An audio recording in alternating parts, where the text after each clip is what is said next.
भारतीय मूल की अंतरिक्ष यात्री सुनीता विलियम्स और बुच विल्मोर की धरती पर वापसी होने वाली है।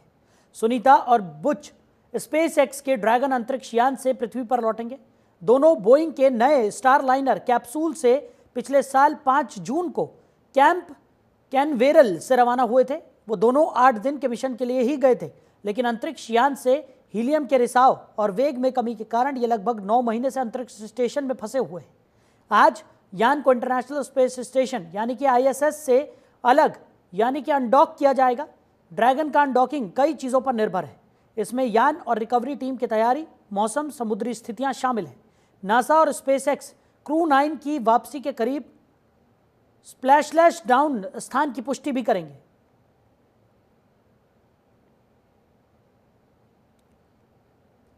तो सभी को उम्मीदें हैं कि आज सुनीता विलियम्स की घर वापसी हो जाएगी। इसको लेकर तमाम तरीके के प्रयास यहां पर किए जा रहे हैं और क्रू 9 को अब क्रू 10 रिप्लेस कर रहा है। तो नासा की तरफ से क्रू 10 प्रोग्राम को यहां पर शुरू किया गया है जो क्रू 9 को रिप्लेस करेगा। क्रू 10 में 4 अंतरिक्ष यात्री स्पेस में पहुंचे और अब सुनीता विलियम्स और बुच विल्मोर वापस धरती पर लौटेंगे। बता दें कि ये दोनों 8 दिन के मिशन पर स्पेस गए थे, लेकिन हीलियम के रिसाव की वजह से और कुछ और परेशानियों की वजह से इनका मिशन काफ़ी लंबा खिंच गया। 9 महीने से सुनीता विलियम्स और बुच विल्मोर अंतरिक्ष में फंसे हुए हैं। तो आज माना जा रहा है कि दोनों की वापसी हो जाएगी। तो सुनीता की घर वापसी पर सभी की निगाहें टिकी हुई हैं। 9 महीने बाद पृथ्वी पर सुनीता वापस लौट रही है। 8 दिन के मिशन पर सुनीता विलियम्स और बुच विल्मोर गए थे, लेकिन कुछ तकनीकी खामियों के चलते वो वापस नहीं लौट सके और 9 महीने से वो अंतरिक्ष में फंसे हुए हैं। तो एक लंबा समय सुनीता विलियम्स ने अंतरिक्ष में बिताया है। ऐसे में माना जा रहा है कि जब उनकी पृथ्वी पर वापसी होगी तो उनके शरीर में भी कई तरह के बदलाव यहाँ पर देखे जा सकते हैं। 8 दिन के लिए वो स्पेस गई थी, लेकिन 9 महीने से वो स्पेस में अटकी हुई हैं और अब जब उनकी घर वापसी हो रही है तो ऐसा माना जा रहा है कि कहीं ना कहीं सुनीता विलियम्स में भी काफ़ी सारे बदलाव यहाँ पर देखने को मिलेंगे। तो सुनीता विलियम्स और बुच विल्मोर की घर वापसी आज होगी और सभी की निगाहें अब उस पल पर टिकी हुई हैं कि कब सुनीता विल्मोर की पृथ्वी पर वापसी हो जाएगी और सकुशल वो पृथ्वी पर लौट आएंगी। तो नासा की तरफ से क्रू 10 मिशन अब क्रू 9 मिशन को रिप्लेस कर रहा है और ऐसे में अब सुनीता विलियम्स और बुच विल्मोर की वापसी का रास्ता साफ होता हुआ दिखाई पड़ रहा है।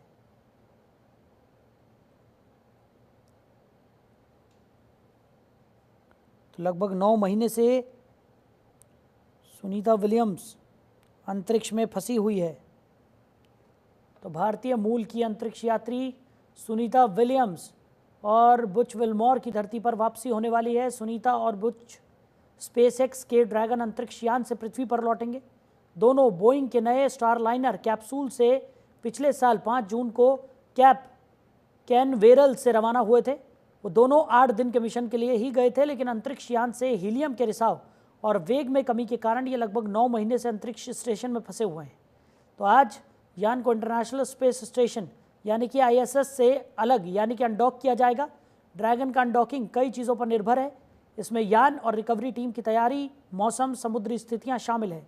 नासा और स्पेसएक्स क्रू 9 की वापसी के करीब स्प्लैश डाउन स्थान की भी पुष्टि करेंगे।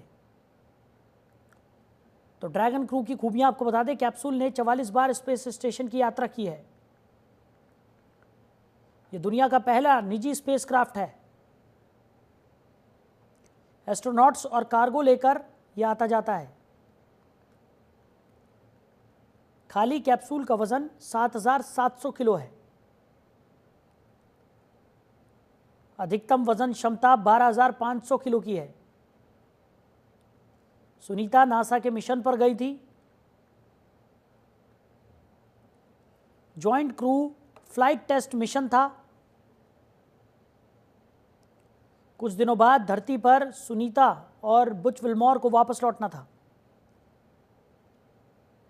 कई तरह के रिसर्च पर काम करने के लिए सुनीता इस मिशन पर गई थी। खाने की व्यवस्था अलग हो जाती है। अगर स्पेस स्टेशन पर क्या क्या बदलाव की बात करें तो 2 दिन में भोजन को खत्म करना होता है। 0 ग्रेविटी के हिसाब से भोजन खाया जाता है। बैक्टीरिया से भोजन को बचाने की चुनौती होती है। खाने की व्यवस्था अलग हो जाती है। 2 दिन में भोजन को खत्म करना होता है।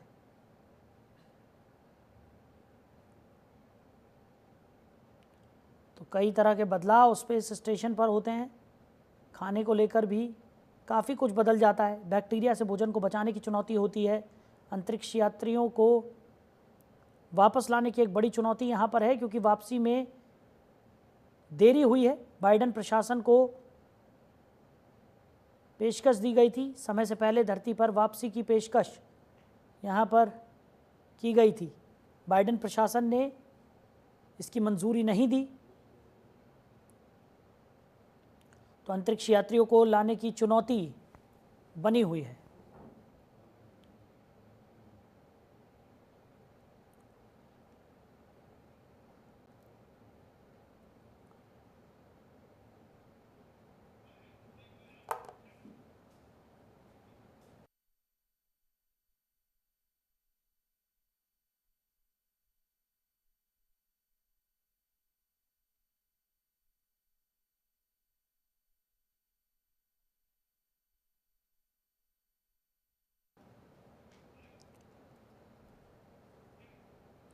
चलिए आगे बढ़ते हैं। बसपा मुखिया मायावती का एक्स पर पोस्ट देखने को मिला। महाराष्ट्र के नागपुर हिंसा मामले को लेकर मायावती ने पोस्ट किया है। उन्होंने लिखा कि किसी मजार और कब्र को क्षतिग्रस्त करना सही नहीं है।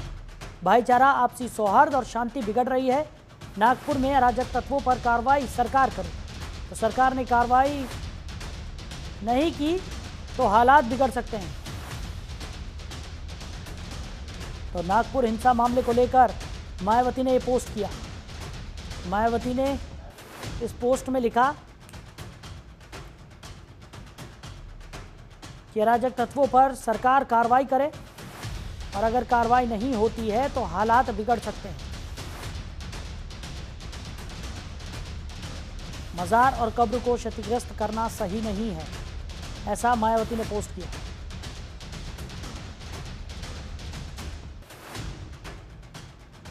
तो बसपा मुखिया मायावती की तरफ से नागपुर हिंसा मामले को लेकर यह पोस्ट किया गया, जिसमें मायावती ने लिखा कि मजार और कब्र को क्षतिग्रस्त करना सही नहीं है। साथ ही उन्होंने सरकार से अपील की कि नागपुर में अराजक तत्वों पर कार्रवाई की जाए, और सरकार ने कार्रवाई नहीं की तो हालात बिगड़ सकते हैं। तो महाराष्ट्र के नागपुर हिंसा मामले को लेकर मायावती ने ये पोस्ट किया है।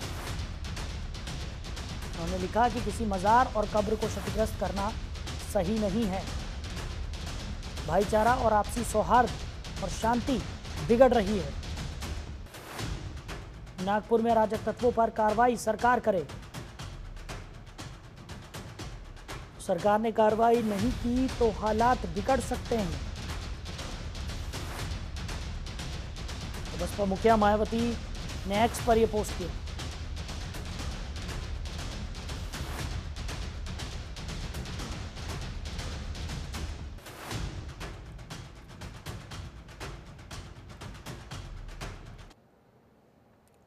उधर उत्तर प्रदेश के मुख्यमंत्री योगी आदित्यनाथ ने पुलिस विभाग के निर्माण कार्यों की समीक्षा की। आपको बता दें कि 7 पुलिस कमिश्नरेट भवनों के निर्माण का आदेश भी उन्होंने दिया। निर्माण कार्यों की गृह विभाग की टीम मॉनिटरिंग करेगी और पीएससी की 3 नई महिला वाहिनियों को जल्द स्थापित करने के निर्देश भी दिए गए। तो प्रस्तावित परियोजनाओं को जल्द पूरा करने के सीएम ने निर्देश दिए। बड़ी खबर आपको बता रहे हैं। तो पुलिस विभाग के निर्माण कार्यों की समीक्षा सीएम योगी आदित्यनाथ ने की। पीएसी की 3 नई महिला वाहिनियों को जल्द स्थापित करने के निर्देश भी सीएम योगी आदित्यनाथ ने दिए। तो प्रस्तावित परियोजनाओं को जल्द पूरा करने के सीएम ने निर्देश दिए। तो सीएम योगी आदित्यनाथ ने पुलिस विभाग के निर्माण कार्यों की समीक्षा की। पुलिस कमिश्नरेट भवनों के निर्माण का भी आदेश उन्होंने दिया। तो 7 पुलिस कमिश्नरेट भवनों के निर्माण का आदेश यहां पर दिया गया है। निर्माण कार्यों की गृह विभाग की टीम मॉनिटरिंग करेगी।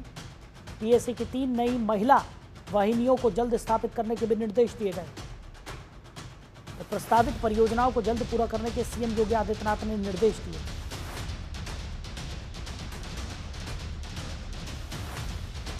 बड़ी खबर आपको बता रहे हैं।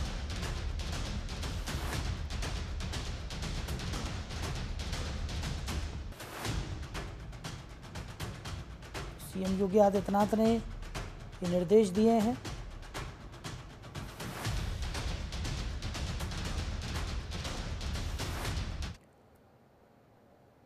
उधर यूपी के मथुरा में जनतंत्र टीवी की खबर का असर देखने को मिला। एसपी ग्रामीण त्रिगुण विशेन ने मामले का संज्ञान लिया। मामला बलदेव में 15 मार्च को हुए विश्व प्रसिद्ध हुरंगा का है। 16 मार्च को जनतंत्र टीवी ने प्रमुखता से खबर को दिखाया था, जिसके बाद खबर का संज्ञान लिया गया था। बता दें कि हुरंगे में मंदिर के सेवादारों ने श्रद्धालुओं को लात, घूंसों और बाल्टियों से जमकर पीटा था। श्रद्धालु हुरंगा खेलने के लिए मंदिर में प्रवेश कर गए थे। मंदिर परिसर में केवल सेवादारों को होली खेलने की परंपरा है।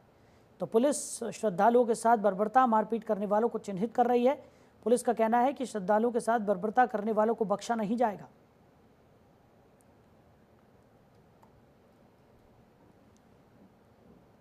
तो मथुरा में हुरंगा में ये बवाल हुआ था, जहां पर श्रद्धालुओं ने मंदिर के अंदर घुसकर होली खेलने की कोशिश की थी, जिसके बाद सेवादारों और उनके परिजनों ने श्रद्धालुओं को लात, घूंसों और बाल्टियों से जमकर पीटा और उन्हें बाहर खदेड़ दिया था। तो जनतंत्र टीवी ने इस खबर को प्रमुखता से दिखाया था। इसके बाद एसपी ग्रामीण ने इस मामले का संज्ञान लिया। श्रद्धालुओं को लात, घूंसों से पीटे जाने का ये पूरा मामला है, जिस पर अब पुलिस कार्रवाई करती हुई भी दिखाई दे रही है।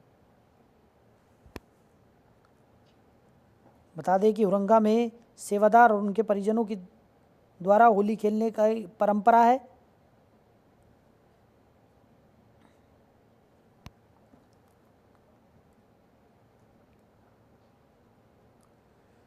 उधर लखनऊ में वकील और पुलिस आमने सामने हो गए। तो अवध बार एसोसिएशन ने हड़ताल का ऐलान कर दिया है। न्यायिक कार्य से दूर अवध बार के अधिवक्ता रहेंगे।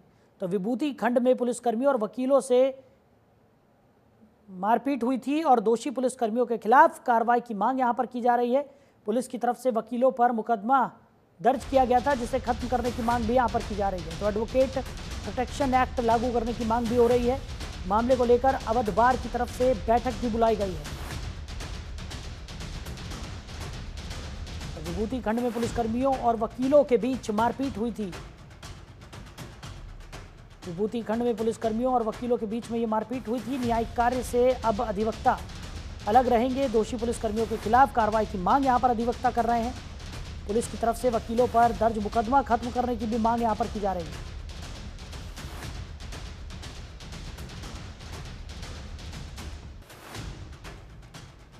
तो मामले को लेकर अवध बार एसोसिएशन की तरफ से बैठक बुलाई गई। लखनऊ में वकील और पुलिस आमने सामने नजर आ रहे हैं।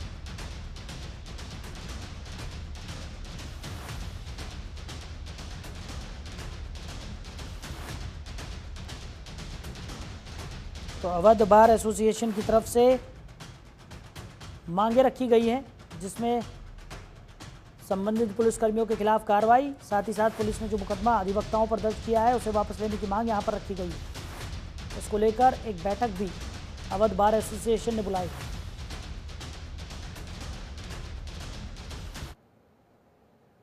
उधर मध्य प्रदेश के सीएम डॉक्टर मोहन यादव की कैबिनेट बैठक आज है। कई अहम प्रस्तावों पर इस बैठक में मोहर लग सकती है। नवनिर्मित आवासों का लोकार्पण सीएम करने वाले हैं। भोपाल स्मार्ट सिटी के आवासों का भी लोकार्पण वो करेंगे। तो टीटी नगर में होटल क्लाश के सामने ये कार्यक्रम होगा। Bhopal smart city development corporation limited ने 64 जी टाइप आवास का निर्माण किया है। इन आवासों के निर्माण की लागत 116 करोड़ 26 लाख रुपए। इन आवासों का निर्माण 3 टावरों में किया गया है। प्रत्येक टावर 13 मंजिल के हैं। जिन आवासों का लोकार्पण होगा वो प्रथम चरण में बनाए गए हैं। परिसर में कुल 700 शासकीय आवासों का निर्माण किया जाना है। Bhopal smart city development corporation limited नगरीय विकास और आवास विभाग के अंतर्गत संचालित हो रही है।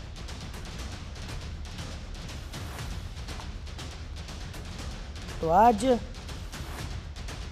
कैबिनेट की महत्वपूर्ण बैठक भी है जिसमें कई अहम प्रस्तावों पर मुहर लग सकती है।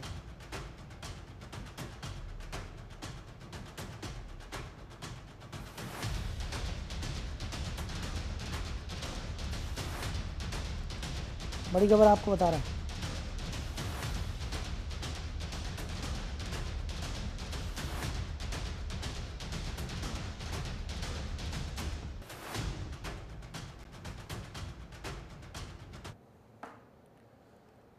तो उत्तर प्रदेश के प्राथमिक विद्यालय अब निजी विद्यालयों से भी बेहतर होंगे। जी हां, योगी सरकार अब विद्यालयों को आधुनिक शिक्षा केंद्र के रूप में विकसित कर रही है। इसका ताज़ा उदाहरण हम ग्रेटर नोएडा के मथुरापुर में 1 करोड़ 30 लाख रुपए की लागत से निर्मित हाईटेक विद्यालय में देख सकते हैं। इस विद्यालय का उद्घाटन बेसिक शिक्षा मंत्री संदीप सिंह 19 मार्च को करेंगे। इसी पर देखिए ये रिपोर्ट।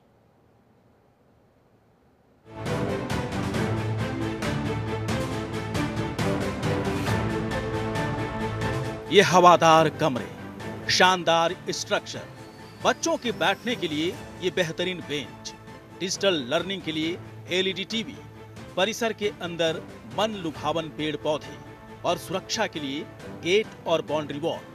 आपको शायद ये कोई प्राइवेट स्कूल लग रहा होगा, मगर नहीं, यह है उत्तर प्रदेश के योगी सरकार का ऑपरेशन कायाकल्प द्वारा विकसित स्कूल।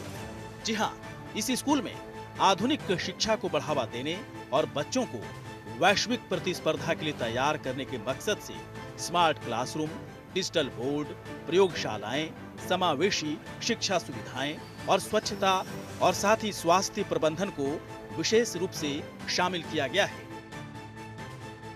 इसे लेकर ग्रेटर नोएडा के बेसिक शिक्षा अधिकारी और स्कूल के प्रधानाध्यापक ने क्या कहा, सुनाते हैं आपको। मैं इस विद्यालय का प्रधानाध्यापक हूँ। इस विद्यालय में भवन की बहुत आवश्यकता थी और होंडा कंपनी के द्वारा CSR के माध्यम से इस विद्यालय को डिजाइन किया गया है। यह विद्यालय बहुत खूबसूरत बनाया है। हर विद्यालय में अच्छी अच्छी बेंच, बच्चों के अनुसार स्पेस वाली बेंच, स्मार्ट बोर्ड भी हैं और अलमारी भी हैं और पूरे विद्यालय को हवादार बनाया गया है। इसका उद्घाटन करेंगे।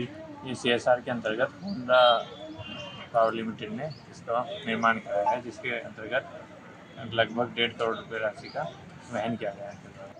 इस स्कूल में सभी क्लासेस स्मार्ट हैं और बिल्कुल ग्रीन व्यवहार है। अच्छा व्यवहार, जो माहौल अच्छा बनाने की कोशिश की गई है, जिससे बच्चों को अच्छे से शिक्षा मिले। वर्तमान में इस विद्यालय में 90 छात्र हैं, लेकिन सरकार का लक्ष्य आगामी सत्र में 150 से अधिक बच्चों का प्रवेश सुनिश्चित करने का लक्ष्य रखा गया है।